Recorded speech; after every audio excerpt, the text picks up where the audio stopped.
Hi, I'm Dr. Ken Sharlin with Sharlin Health and Neurology. Today I want to talk about the neurological physical examination. It's a little different than you might experience if you just go to your regular doctor and maybe you have a cold or something or a bellyache. Today let's focus on the neurological exam. And there are several components to that exam that we'll be looking at. This includes an evaluation of walking, or what a neurologist calls a gait, and it's a little more than just walking, as you'll see. What we call mental status, things like are you awake, are you alert, is your speech clear, do you understand and produce language correctly? When you don't, that's a problem called aphasia, and that, for example, is what the actor Bruce Willis is suffering from right now. There's also a component we call the cranial nerve exam, which is really everything that controls your body from the neck up, right? It's your eyes, your tongue, your facial movement, your hearing, your pupils. What we call the motor examination is going to include things like your muscle strength, but also your muscle bulk, because in some neurological illnesses, there's a loss of muscle bulk. We also look at muscle tone. The tone is also different, and that's called rigidity or lead pipe rigidity, or sometimes a Gegenhalten. We then go on to evaluate coordination, deep tendon reflexes, and sensation. And I'll walk you through all of that. This is Mercy. She's been kind enough to be our test patient. Mercy's a medical student. I teach students frequently in my office. So the first thing I'm actually going to ask Mercy to do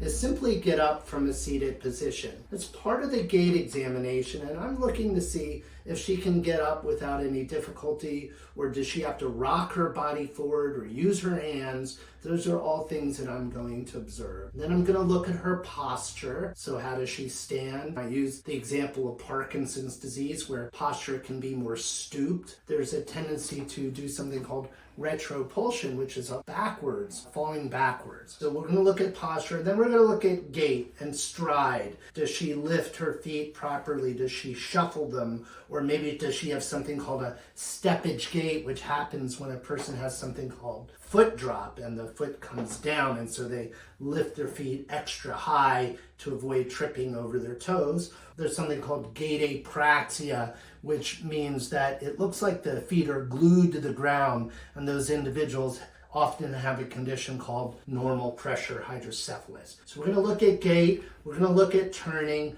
we're going to look at her ability to stand upright and not lose her balance with her eyes closed. That's called a Romberg test. And then I'm going to have her sit up on the exam table. So Mercy, if you would go ahead and get up from a seated position and relaxing your arms, go ahead and walk toward the door, turn and face the camera, stand comfortably, get your stance, and close your eyes. Now with your eyes open, and you're welcome to look at your feet if you need to, could you pretend that there's a tightrope on the ground? Take a few steps heel to toe. This is called tandem walking. That's perfect. Now if you'll have a seat up here. This is a general, what I call screening neurological exam, meaning that in a particular situation, whatever that person's concerns are, I may modify my exam to a degree so I can explore in more detail what those concerns are and ultimately arrive at a diagnosis. Now, the next part of the exam would be the mental status exam, but honestly, I've essentially been doing that all along as I've been gathering the history and observing how well she tells me her story. Is her speech clear? Can she tell her story accurately and in a chronological order? Does she use the wrong words and forget names? Does she do something called confabulation, where she sort of makes things up, or just sort of blows the whole thing off, which we see oftentimes in Alzheimer's, would say, I don't really think there's anything wrong with me. Mercy, I'm going to ask you to remember a few words from me. Initially, I want you to repeat them back, and in a minute or two, I'll ask you what they were. And those three words are purple, baseball, and Virginia. Would you say those back to me? Purple, baseball, Virginia. Terrific. So that's part of the mental status exam as well.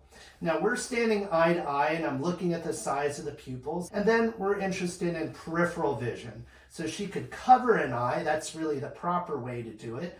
Go ahead and cover one eye, and then I'm going to have her look eye to eye with me straight at my right eye, and I'm just going to put up a finger and ask her to tell me how many she sees. 1, 2. Perfect.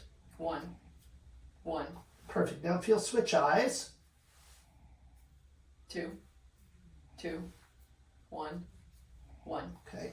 and relax. Now we're going to look at eye movement. So if you'll follow my thumb with your eyes all the way to the left and then all the way to the right, I'm looking for abnormal eye movements. Do the eyes move together properly? Up and down. And then something called accommodation and convergence. As I get closer and closer, and the pupils actually constrict a little bit and the eyes sort of turn in. There are all kinds of abnormal eye movements that could be identified theoretically. I'm going to ask her to raise her brows and smile big. That's perfect. And then I'm going to put my hands on her shoulders to shrug up into my hands. And that's the trapezius muscle where we're testing the accessory cranial nerve. I'm also going to test facial sensation. So ask her if it feels the same on both sides of the face. There are 3 divisions to the trigeminal nerve. We want to make sure she does feel the same on both sides. Sometimes we use something cold or something a little prickly, and that's of course appropriate as well. I also want to make sure she can hear.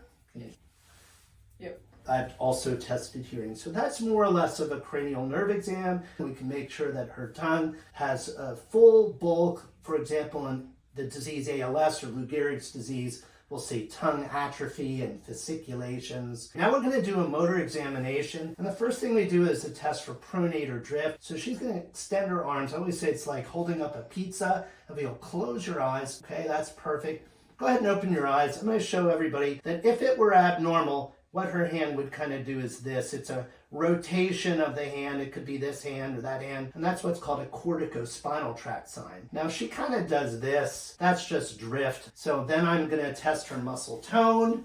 Remember, the arm tone in Parkinson's disease might feel a little rigid, might feel a little ratchety. And then we're going to test strength. So elbows up high, don't let me push down. Arms like this, don't let me pull away. Push out, spread your fingers wide, squeeze my fingers, hands down here. I could check lower extremity tone. Quick, easy way is my hand behind her knee, ask her to relax. This may feel a little abrupt, but I'm not going to hurt you. And please tell me if you have any hip pain or anything that would make this uncomfortable. But we want to apply a little bit of speed or velocity. So it's a more wrap it up like that, wrap it up like that. And if she had spasticity, her leg I would feel that tone, and her leg might even kind of shake or spasm in the worst cases. We see that, for example, in multiple sclerosis or spinal cord disease or ALS. There's spasticity. These are called upper motor neuron signs, and they help the neurologist understand where within the nervous system the problem is coming from. Then knee up to my hand and hold it. Good. Right knee, same thing. Good. Go ahead and push out hard. Pull in, press down, push up. Then I'm going to have her make a pointer finger and touch my finger, touch her nose and touch my finger, left hand finger, nose, finger. Rapid alternating movements, which can be done this way, or very often it's done this way. So we switch hands, and then we want to go heel to shin with the heel in front all the way down to the foot, switching legs. These are tests of coordination. So for example, the person who has what we call ataxia, when they go to do this finger to nose, instead what we often see is this sort of movement.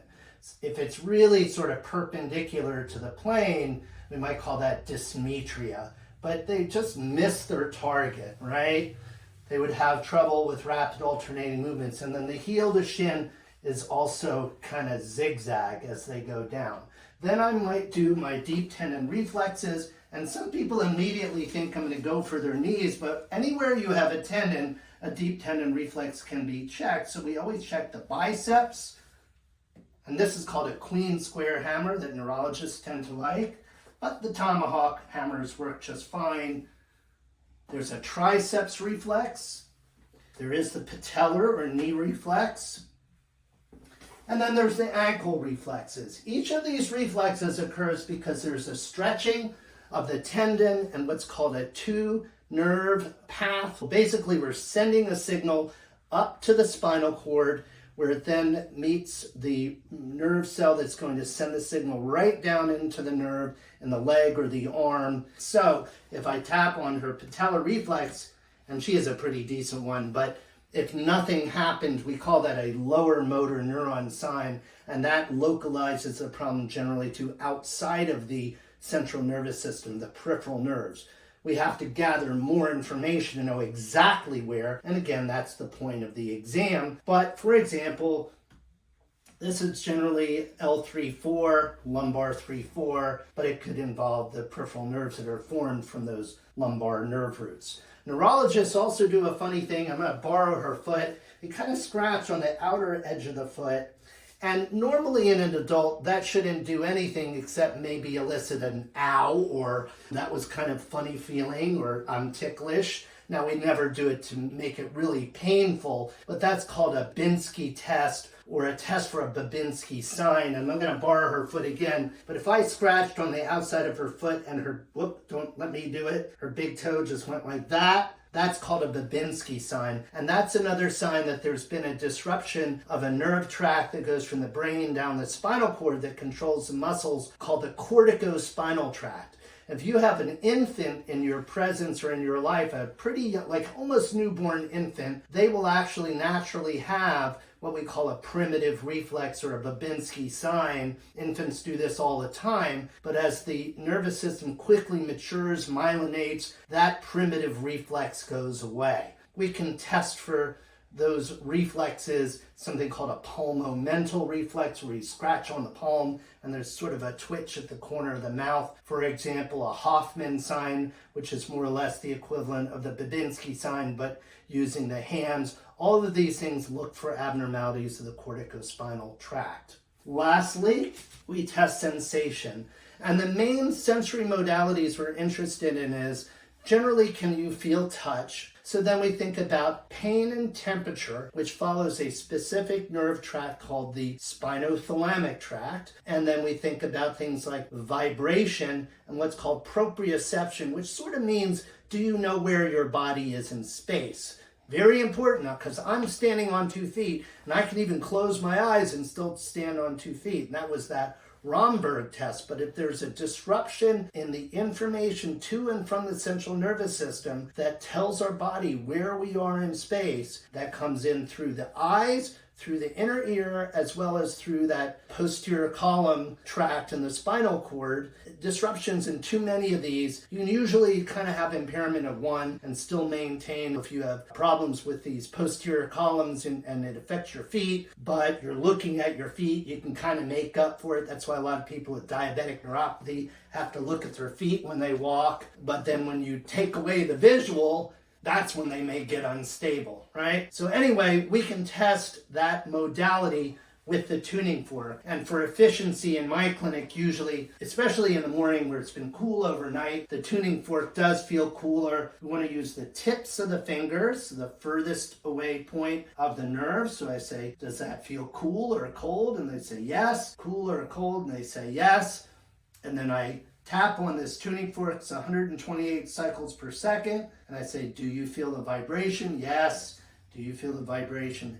And we're going to do the same thing in her feet. So in my patients who have very subtle sensory loss, I might say, okay, first of all, tell me, do you feel the vibrating tuning fork? And they'll go, yeah. I say, tell me when it stops. And they say, okay, it stops. And I'm going 1, 1,000, 2, 1,000, 3, 1,000. And I can grade mild, moderate, severe, depending on how many seconds I continue to feel it compared to the patient. So definitely there are other ways to nuance the exam, but what I've shown you and what Mercy was kind enough to volunteer for is a good, thorough, basic neurological exam.